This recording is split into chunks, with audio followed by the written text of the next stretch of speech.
ഡൽഹി കലാപ ഗൂഢാലോചന കേസിൽ ജയിലിൽ കഴിയുന്ന ഉമർ ഖാലിദിന്റെ ജാമ്യാപേക്ഷയിൽ വെള്ളിയാഴ്ച സുപ്രീംകോടതി വാദം കേൾക്കും. എതിർ സത്യവാങ്മൂലത്തിൽ കൂടുതൽ സമയം ചോദിച്ച ഡൽഹി പോലീസിന്റെ നടപടിയെ കോടതി വിമർശിച്ചു. ജാമ്യാപേക്ഷകളിൽ ഉടൻ വാദം കേട്ട് തീരുമാനമെടുക്കുമെന്ന് കോടതി അറിയിച്ചു. ഡി ധനസുമതി വിവരങ്ങളുമായി ചേരുന്നു. സുമതി, ഇന്നും ഡൽഹി സർക്കാർ കൂടുതൽ സമയം ചോദിച്ചോ?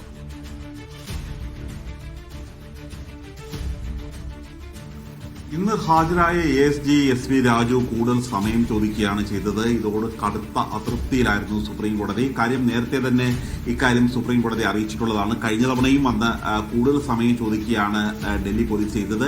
ഡൽഹി ഹൈക്കോടതി തള്ളിക്കളഞ്ഞതിന്റെ ഈ പേരിൽ എന്തുകൊണ്ടാണ് ഇത്തരത്തിൽ കൂടുതൽ സമയം നിങ്ങൾ ചോദിക്കുന്നത്? ഇനി കൂടുതൽ സമയം അനുവദിക്കാനാവില്ല എന്ന് തന്നെയായിരുന്നു സുപ്രീം കോടതി വ്യക്തമാക്കിയത്. കാര്യം ഇതിനകം തന്നെ 2 ആഴ്ച കൂടി വേണം എന്നുള്ളൊരു ആവശ്യമാണ് ഉന്നയിച്ചിരിക്കുന്നത്. ഇനി കൂടുതൽ സമയം അനുവദിക്കാനാവില്ല. വെള്ളിയാഴ്ച വാദം നടത്തും, അന്ന് തന്നെ കേസ് തീർപ്പാക്കും എന്നുള്ള ഈ ജാമ്യാപേക്ഷയുമായി ബന്ധപ്പെട്ട എല്ലാ ജാമ്യാപേക്ഷകളും തീരുമാനമെടുക്കും എന്നുള്ള ഒരു നിർണായക തീരുമാനം കൂടിയാണ് സുപ്രീം കോടതി ഇന്ന് അറിയിച്ചിരിക്കുന്നത്. ഉമർ ഖാലിദ് ഉൾപ്പെടെയുള്ളവർ 5 വർഷമായി ജയിലിലാണെന്ന് കപിൽ സിബൽ ചൂണ്ടിക്കാട്ടുകയും ചെയ്തു. ഇവർക്ക് വേണ്ടി കപിൽ സിബൽ കൂടാതെ മറ്റു മുതിർന്ന അഭിഭാഷകരും സുപ്രീം കോടതിയിൽ ഹാജരായിരുന്നു. സുമോദ്, ഏത് ബെഞ്ചിലാണ് ഈ ജാമ്യാപേക്ഷ വന്നിട്ടുള്ളത്?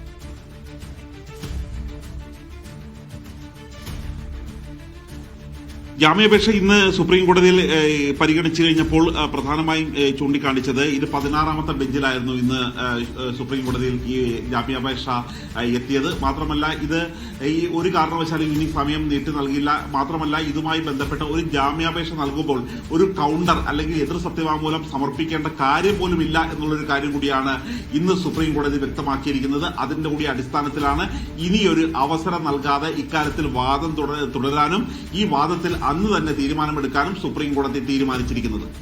ശരി സുമോദ്.